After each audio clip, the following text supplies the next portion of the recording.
16편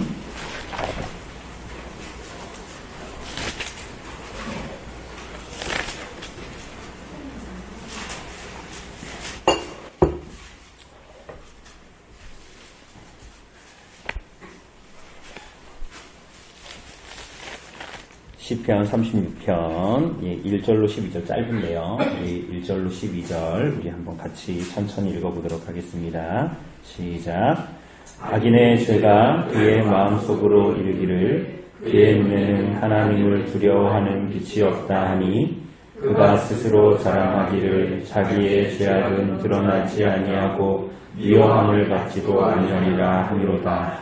그의 입에서 나오는 말은 죄악과 속임이라. 그는 지혜와 선행을 그쳤도다. 그는 그의 진상에서 죄악을 피하며 스스로 악한 길에 서고 악을 벗어나지 아니하는도다. 여호와여 주의 인자하심이 하늘에 있고 주의 진실하심이 공중에 사무쳤으며 주의 의는 하나님의 산들과 같고 주의 심판은 큰 바다와 같으니이다. 여호와여 주는 사랑과 짐승을 구하여 주시나이다. 하나님이여 주의 인자하심이 어찌 그리 보배로우신지요. 사람들이 주의 날개 그늘 아래에 피하나이다. 그들이 주의 집에 있는 것으로 풍족할 것이라. 주께서 주의 복락의 강물을 마시게 하시리이다. 진실로 생명의 원천이 주께 있사오니 주의 빛 안에서 우리가 빛을 보리이다. 주를 아는 자들에게 주의 인자하심을 계속 베푸시며 마음이 정직한 자에게 주의 공의를 베푸소서. 교만한 자의 발이 내게 이르지 못하게 하시며 악인들의 손이 나를 쫓아내지 못하게 하소서. 악을 행하는 자들이 거기서 넘어졌으니 엎드려지고 다시 일어날 수 없으리라. 아멘. 우리 삼족하고 동에서도 와서 오늘 무슨 주일 같은데. 예. 이따가 기도하려고 했지만, 우리 이제 예기자매하고 은희자매가 이제 한 5개월 동안 교회에 이제 다른 좀 지역으로 주말마다 가게 돼서 이제 아마 한 5개월 동안 못 오게 될 텐데, 하여튼 위에서 기도해 주시고 생각날 때마다 그렇게 해주셨으면 좋겠습니다. 예, 오늘 시편 36편입니다. 이 시편 36편은 이 두 개의 이 대조적인 묘사를 이제 가지고 있습니다. 이게 뭐냐면, 우리가 지금 읽어서 이제 딱 보면 알지만, 의도적으로 하나님의 뜻을 거역하는 것을 택하는 사람의 불경건한 삶의 원리와 행동들입니다. 그리고 또 하나는 그에 반해 우리가 이제 5절부터 나오는 하나님의 인자하심에 대한 내용들이 나타납니다. 그래서 우리가 그냥 눈으로도 보면 1절에서 4절에 보면은 악인들에 대한 내용들이 계속 나타나죠. 그리고 5절부터 계속 이제 10절 그 어간까지가 전부 다 하나님의 인자하심에 대해서, 그러니까 그 악인과 상반된 하나님의 인자하심에 대해서 이렇게 나타나죠. 그리고 마지막에 12절에 보면 악을 행하는 자들이 어떻게 될 거다, 이렇게 이제 나타납니다. 그러니까 이게 시에서 많이 쓰는 봉투기법이죠. 그죠? 수미상관법이라고 이렇게 앞뒤로 꽉 묶어서 가운데 하나님의 인자하심을 강조하고, 그리고 그 앞뒤로 그 악인들의 어떠함을 이렇게 드러내는 이런 시적인 구조를 가지고 있는 것이 오늘 시편 이 36편입니다. 그래서 여기에 보면 아무래도 이 시편은, 그러니까 악인의 어떠함을 드러내기 위한 시편이라기보다는 이 악인 가운데에 살아갈 수밖에 없는, 우리가 말미에 보겠지만 예수님께서 알곡과 가라지의 비유에서 보이신 것처럼 어쩔 수 없이 이 땅에 살아가는 모든 인생들이 불의한 자와 하나님 앞에 의로운 자들이 섞여 살아가되, 그 가운데에 때로는 고통을 받고 때로는 유혹을 받아도 그 불의 가운데에 하나님의 말씀에 순종하여 잇대어 살아가는 의인들, 하나님의 백성들을 격려하는 그러한 이 시편이라고 볼 수가 있습니다.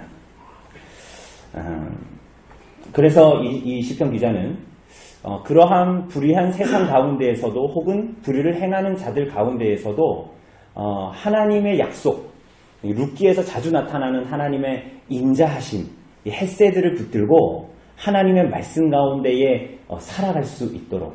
그런데 우리가 사는 세상은 사실은 그렇지 않잖아요. 그러니까 눈에 보여지고 손에 쥐어지는 것을 더 잡기를 좋아하지, 하나님께서 그래 이후에 주실 하나님의 부활과 영생, 그것이 약속된 건 맞지만 그것이 너무 요원하게 느껴지기 때문에 오늘 당장 사실은 내 눈앞에 있는 것을 붙잡고 갈 때가 굉장히 많죠. 그죠? 근데 오늘 이 36편은 하나님의 말씀 가운데 살아가는 의인들을 격려하고 하나님의 인자하심과 성품에 붙들려 살고자 하는, 그리고 하나님께 기도를 올리는 그러한 내용이다라고 볼 수가 있습니다. 우리 조금 전에도 다루었지만 구조를 좀 잠깐 보면 세 부분으로 나누어져 있어요. 그래서 1절에서 4절을 보면 악을 도모하는 사람들, 그들의 관행, 이런 걸 얘기합니다. 네, 우리 예준이, 예찬이까지 오니까 정말로 주의 같네요. 하나님을 두려워함이 없습니다. 네. 그러니까 이 악인들의 관행은 뭐냐면요, 하나님을 두려워함이 없습니다. 하나님을 두려워함이 없고 그들의 삶의 방식은 하나님의 법에서 떠나 있습니다. 근데 이게 굉장히 명확하게 나타나는 겁니다. 그런데 이 방식이 스스로를 속이는 방식으로 나타납니다. 나중에 볼 겁니다. 그러니까 하나님이, 우리가 하나님의 말씀에 순종하지 않으면 하나님이 나를 치시는 것은 굉장히 단순한 원리입니다. 그런데 사실은 하나님은 그런 식으로 일하시다기보다는 하나님의 말씀을 부인함으로 말미암아 그 마음이 더욱더 단단해지도록 만드는 거예요. 그러니까 차라리 내가 하나님께 불순종했을 때 하나님이 치시는 것은 굉장히 이제 단순하고 받기 좋은 거야. 그런데 그것을 건지기 힘든 상황이 되는 것은 뭐냐면, 하나님의 법에 불순종했을 때 내 마음이 하나님에게서 떠나가는 것, 이게 거의 저주함에 가까운 것입니다. 그래서 여기에 보면 하나님을 억노라하고 하나님을 두려워함이 점점 없어지게 되는 것입니다. 그러니까 우리가 가끔 악인들이 보면, 우리가 뉴스에 나오는 사람들도 보면 어떻게 저렇게 악을 행하지? 라는 것을 우리가 보게 되지 않습니까? 그러니까 그런 모든 시작들도 하나님께 악을 행하면서 살아가는 것들이 더 이상 어떤 심판이나 어떤 그런 것이 없게 되자 그 마음이 점점 강팍해지면서 악으로 이제 나아가게 되는 모습이거든요. 그래서 이제 하나님의 법을 떠난 생활 방식 그대로 나타나고 있습니다. 그리고 이어서 5절부터 9절은 신자는 어떠냐는 거예요. 그러니까 악인과 상반된 이 신자는 하나님의 속성, 하나님의 어떠하심을 붙들고 묵상함으로 말미암아, 그죠? 하나님의 인자하심, 하나님의 신실하심을 붙들어서 하나님의 보호와 공급을 받는데, 우리가 이런 얘기하면 영적으로 그래, 내 마음이 좀 풍족해지고 그래, 그거면 되겠다라고 하지만 사실은 그 모든 것을 포함하고 있습니다. 우리들의 영적인 부분도 그렇고 우리들의 육적인 모든 부족함들까지도 하나님께서 보호하시고 자족하도록 이끄신다, 그 약속들이 이제 있는 것입니다. 그리고 이제 10절에서 12절은 하나님이 이러한 것들을 보이셔서 주의 그 인자심을 붙드는 그 하나님의 백성들의 전직함을 보시고 하나님께서 그 하나님의 인자심을 더욱더 맛보아 인내하게 해달라라는 기도로 마치고 있습니다. 이게 전체적인 구조의 내용입니다. 우리 한번 첫째 연부터 보죠. 여기에 보면 우리 한번 1절만 한번 읽어볼까요? 1절 같이 읽겠습니다. 시작. 악인의 죄가 그의 마음속으로 이르기를 그의 눈에는 하나님을 두려워하는 빛이 없다 하니. 여러분, 이 악인들 그리고 혹은 이 불신자들은 삶에서 때로는 좋은 사람처럼 보일 수 있습니다. 좋은 사람처럼. 그러나 그들은 근본적으로는 하나님과 하나님의 뜻에 반역하여 살아가게 됩니다. 그래서 뭔가 우리는 신자로서 살아가다 보면 무언가 일을 하고 생활을 하다 보면 어느 순간 오늘 하루 중에도 뭔가 이렇게 멈춰서게 되지 않습니까? 그러니까 저도 오늘 오전에 아내하고 잠깐 이렇게 걸으러 나갔다 왔는데 그때는 제가 이제 한껏 짜증이 나 있어서 이렇게 막 짜증스러운 표현들을 하다가 그게 뭐 당장 상황이 수습이 되진 않지만 내 마음에서 자꾸 이렇게 멈칫멈칫하게 되지 않습니까? 내가 이러면 안 되지. 그죠? 그러니까 그러한 것들이 이제 발동이 되는데 이 악인들은 어떻게 되냐면 근원적으로 하나님으로부터 멈춰서서 자기 길을 성찰하게 하는 이 두려움이 마음에서 없어집니다. 마음에 그 두려운 것을 받지 않은 채 살아가게 됩니다. 그래서 어떻게 되냐면 하나님이 내가 이렇게 살아가는 것을 막지 않으시면 하나님이 이걸 승낙하셨다라고 여기는 거예요. 스스로 마음에. 이게 이해되십니까? 그러니까 하나님의 말씀에 따라서 하나님 인자심을 붙들고 살아가는 사람들은 때로는 연약하지만 하나님을 경외하기 때문에 하나님의 법에 어긋나면 우리 안에 자꾸만 가책이 있고 멈칫거림이 있게 된다는 거예요. 그런데 악인들은 전혀 그렇지 않고 두려워하지 않고 자신이 하는 것을 하나님이 막으시지 않으셨다면 그것을 승인하시고 좋아하셨다라고 여기거나 혹은 하나님이 존재하지 않는다라고 실제적으로는 여기게 되는 것입니다. 그럼 어떻게 될까요? 아까 말씀드렸다시피 점점 악인은 득의양양해지면서 하나님을 전혀 고려하지 않는 선택과 삶을 살아가게 되는데 그게 우리가 전에도 자주 말씀드렸던 실천적인 무신론자죠. 하나님을 믿노라 하지만 하나님의 말씀대로 살아가지 않는 그 실천적인 무신론자. 말은 하나님을 믿노라 하지만 하나님의 말씀에 별로 거침이 없는. 그러니까 그건 사실은 말은 하지만 하나님을 믿지 않는 불신앙을 나타내는 것이라고 할 수가 있습니다. 그래서 이 사람들은 스스로의 마음을 스스로 위로하게 됩니다. 이게 뭐냐면 마치 바로처럼 마음이 강팍해진 수순을 밟게 되는 거예요. 그래서 2절을 보면 왜냐하면 이렇게 나옵니다. 2절 한번 좀 읽어볼까요? 시작. 그가 스스로 자랑하기를 자기의 죄악은 드러나지 아니하고 미워함을 받지도. 네, 이게 약간 이제 번역이 어려워서 거기 아래도 이제 여러분들 성경책엔 각주가 나와 있을 겁니다. 아래 보면은 이렇게 번역하기도 하고 그는 그 죄악이 드러나서 미움을 받기까지 자긍하는도다. 뭐 이렇게 번역하기도 합니다. 두 가지로 이제 볼 수가 있습니다. 이게 두 가지로 볼 수가 있는데, 그러니까 하나님을 주어로 얘기하면 하나님이 내가 죄를 안 짓든 사실은 뭐 나를 미워하시지 않는다. 이런 식으로 해석할 수도 있고요. 또 한편으로는 이제 이 시인을 주어로 하면 어떻게 되냐면,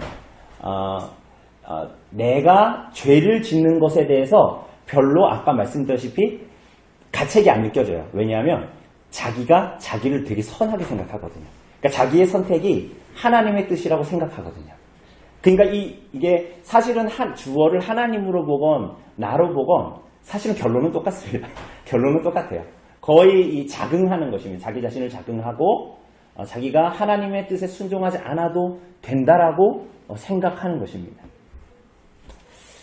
그래서 이 사람은 하나님을 두려워하지 않고 자신을 부드럽게 대하죠. 이걸 뭐라 그럽니까? 이렇게 자기 합리화, 자기 기만 이렇게 하는 거예요. 그러니까 내가 하나님 말씀대로 안 살아가면서 그걸 자꾸 나 자신을 합리화하고 정당화시키는 것입니다. 그래서 나 자신이 얼마나 죄인인 것을 스스로 밝히지 못하게 합니다. 여러분 이게 되게 이상한 말이죠.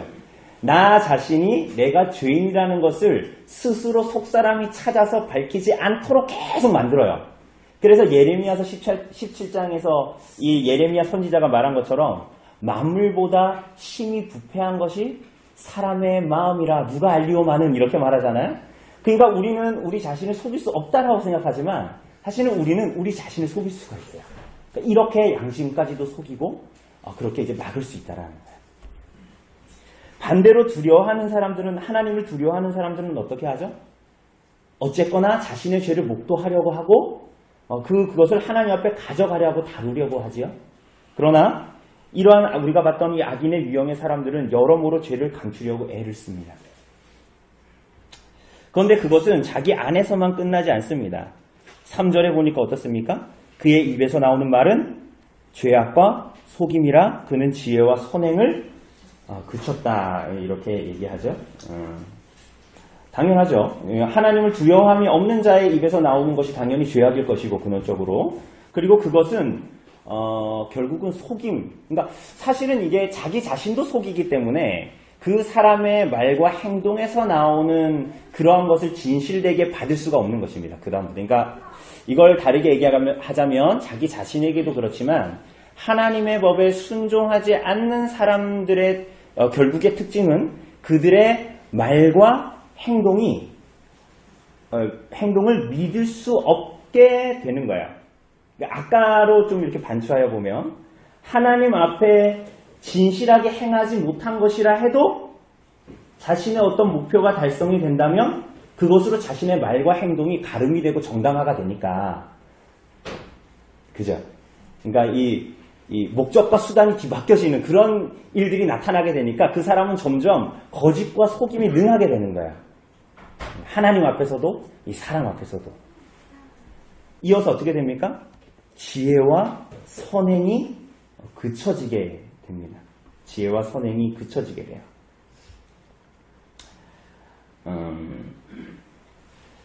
그러니까 악인은 계속적으로 오랫동안 자기 마음대로 생각하고 말하고 행동하기 때문에 더 이상 옳은 일에 관해서 행하는 것에 신중하게 행동하지 못하게 됩니다. 이게 무슨 얘기입니까? 그러니까 이제 이 1, 2절에서 봤던 이러한 삶의 패턴들이 계속 반복되니까 어떻게 돼요?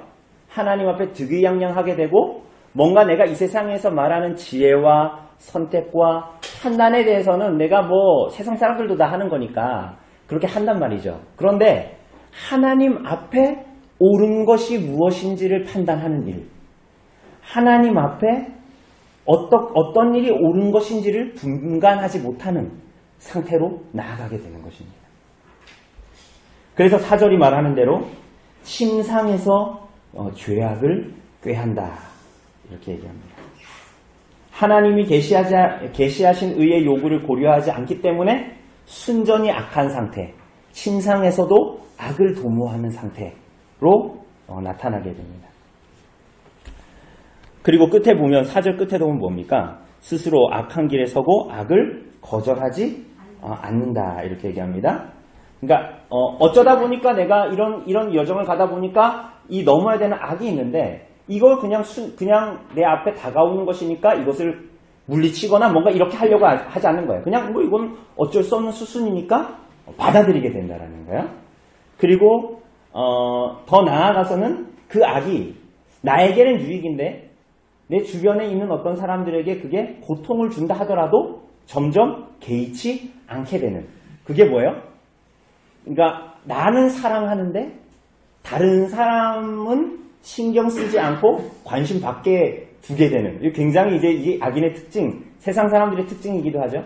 우리는 이따가도 보겠지만 그 화목제의 특징이 뭡니까? 화목제물은 그거 누구랑 나눠 먹어요? 그거 가족들과 제사장들과 막 나눠 먹잖아요. 그죠? 그런데 그것은 뭘 의미하는 거예요? 하나님과의 관계가 회복됐다라는 것을 얘기하는 것이에요. 하나님께 드리고 그 음식들을 나누어 먹으니까. 그런데 악인들의 특징은 뭐냐면 하나님의 뜻에 순전히 악하다 보니 점차로 자기 자신에게만 함몰돼서 주변의 사람과 형제와 자매들에 대해서는 그 모든 관심들이 좁아지는 거예요. 그런데 그것을 사실은 이제 성경은 악이라고 이야기하는 것입니다. 하나님의 뜻에서 벗어나는 것이기 때문에. 그런데 점점 그렇게 악이 확장되어지는 모습들을 아주 잘 나타내는 거예요. 그래서 다윗이 이 시편을 기록할 때, 시인이 이 시편을 기록할 때 이 자기가 하나님의 말씀을 따라 살아가고 하나님의 인자하심을 붙들고 나아가려고 하는데 마치 마태복음에 나오는 그 비유처럼 이 알곡과 가라지의 비유처럼 이 하나님 앞에 인자하심을 붙들고 나아가는데 방해가 되고 어려움이 되는 일들이 이제 발생하는 거예요. 그게 이제 악인들의 삶의 내용들이었습니다. 그게 1절과 4절이죠. 자, 그렇다면 이에 반하는 건 뭡니까? 하나님의 인자하심. 그죠? 하나님의 인자하심, 그것을 붙들고 살아가는 삶입니다. 5절에 보니까 뭐라 그래요? 여호와여 주의 인자하심이 하늘에 있고 주의 진실하심이 공중에 사무쳤다. 이렇게 얘기합니다. 하나님의 충성된 사랑, 이게 뭐예요? 그 인자하심, 헤세드, 그러니까 루키 우리가 볼 때 그랬잖아요. 헤세드, 우리가 자주 얘기했던 하나님의 언약에 의한 사랑, 그죠? 그러니까 우리로 얘기하면 그리스도로 말미암아 담보된 하나님의 언약적인 사랑, 그게 어떻대요? 하늘에 있대. 하늘에 있다는 게 뭐예요? 우리가 도달할 수 없다라는 게 아니라 우리를 향해 베푸시는 사랑에 한이 없다라는 거야. 한이 없다. 그리고 또 뭐라 그래요? 그 주의 진실하심이 공중에 사무쳤다. 그러니까 그 언약을 약속하신 하나님의 사랑이 진실하다는 것도 또한 한계가 없이 동일하게 우리에게 주어져 있다. 이렇게 얘기하죠. 그러면서 뭐라 그래요? 6절에 보니까 그의 의는 하나님의 산들과 같고 주의 심판은 큰 바다와 같으니이다. 주의 의는 하나님의 산들과 같대요. 이게 뭐냐면 하나님의 산이라고 얘기했으니 이게 가장 높은 산 뭐 이런 걸 얘기하는 거거든요. 하나님의 의는 인간이 극복하고 정복할 수 없는 가장 높은 산과 같고 그 하나님이 주시는 심판은 무엇과 같다? 큰 바다와 같다. 높음과 깊음 이렇게 이제 얘기한다고 볼 수 있죠. 그러니까 어떤 사람들은 여기 큰 바다 뭐 이렇게 얘기하니까 그리고 뒤에 보면 여호와여 주는 사랑과 짐승을 구하여 주시나이다 하면 여러분 창세기에서 뭐가 생각나요? 큰 바다, 사랑과 짐승을 구했다. 이거 뭐가 생각나요? 노아의 홍수가 생각나죠?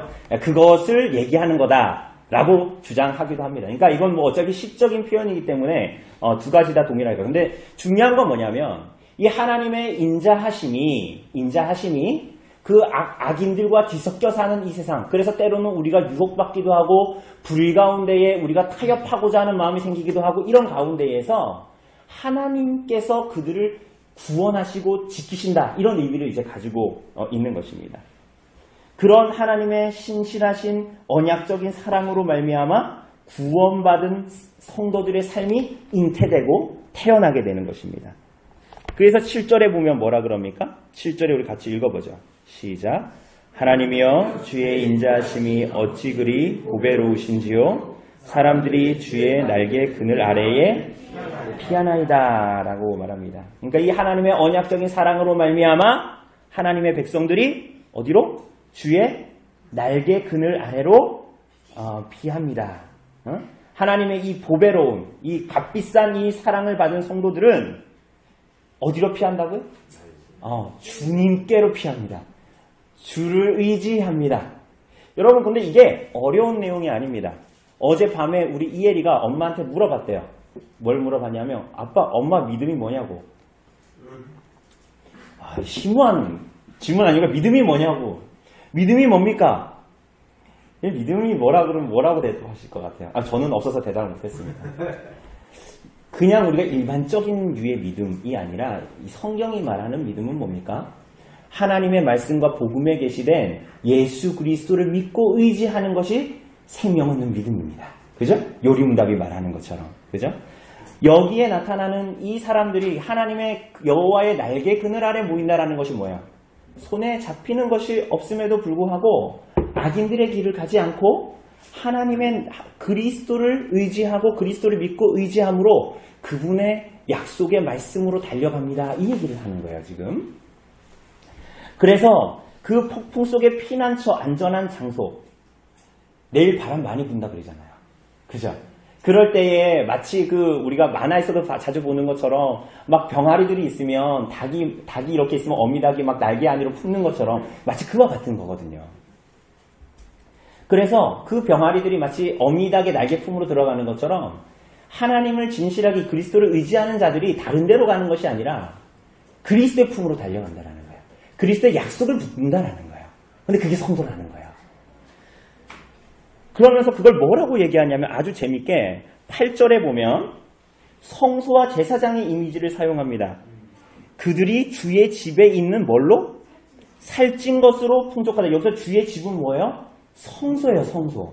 살찐 거는 뭐예요? 고기의 가장 나쁜 부분이에요, 좋은 부분이에요? 가장 좋은 부분이에요. 그런데 이게 뭘 상징적으로 그림으로 그리냐면 우리가 연초에 레위기에서 봤던 화목 제물을 드리는 그 제사의 내용입니다.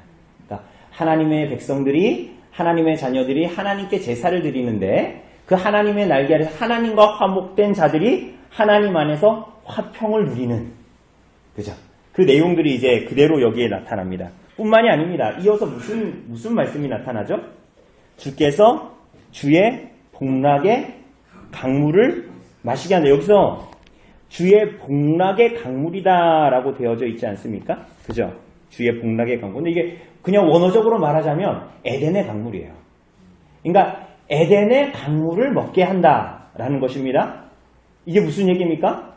하나님이 생명을 공급하시는 분이다 이렇게 얘기하는 거예요. 뭐라고요? 하나님이 생명을 공급하시는 분이니까 주의 품에 들어온 자들에게 그죠? 악인과 같이 다른 방법을 찾는 게 아니라 그 어려운 가운데 하나님을 의지하는 자들에게 그 품을 하나님이 내어주시고 그들에게 먹이시고 에덴 동산의 물을 먹게 하신다? 양식을 먹이시고 물을 먹이신다? 뭐예요? 우리가 마가복음에서도 여러 차례 봤던 그리스도께서 우리들의 양식이 되시고 그리스도께서 언약 안에서 우리들의 음료가 되시는 것을 오늘 이 8절이 그대로 나타내고 있는 거예요. 9절에서도 마찬가지입니다. 진실로 생명의 원천이 주께 있습니다. 주의 빛 안에서 우리가 빛을 보리이다. 주님이 생명의 원천이십니다. 생명의 창조주시라는 거예요. 그래서 주의 빛 안에서 우리가 빛을 봅니다.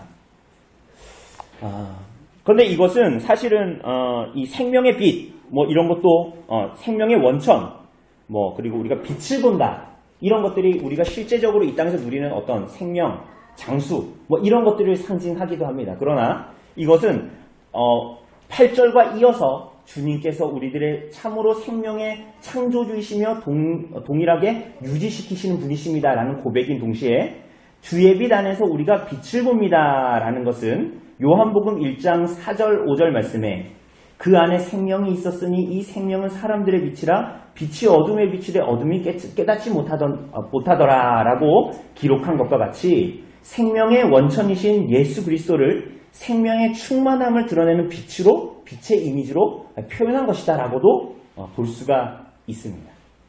어쨌거나 이 하나님의 언약 가운데에 있는 하나님의 백성들은 그게 구약의 백성이든 신약의 백성이든 동일하게 언약 안에 있기 때문에 그리스도로 먹고 마시는 복을 누리게 되는데 그들은 참으로 그리스도를 구주로 사랑하고 믿고 고백하는 모든 사람들은 그분을 양식으로 삼으며 그분을 의지함으로 살아가기 때문에 하나님의 말씀 앞에 선과 악을 구분하는 인자하심을 맛본 자의 삶, 언약 안에서의 삶을 살기를 소망하게 된다라는 것입니다. 그래서 마지막 연에서는 뭐라 그럽니까? 10절 한번 같이 읽어보죠. 시작. 주를 아는 자들에게 주의 인자하심을 계속 베푸시며 마음이 정직한 자에게 주의 공의를 베푸소서라고 말합니다. 교만하고 악한 계획들을 세우고 파괴적인 삶을 살아가는 악인에게서 하나님의 인자하심을 붙들고 살아가는 하나님의 백성들을 보호하시고 붙들어달라. 주를 아는 자들, 마음이 정직한 자들을 붙들어달라라고 이야기합니다.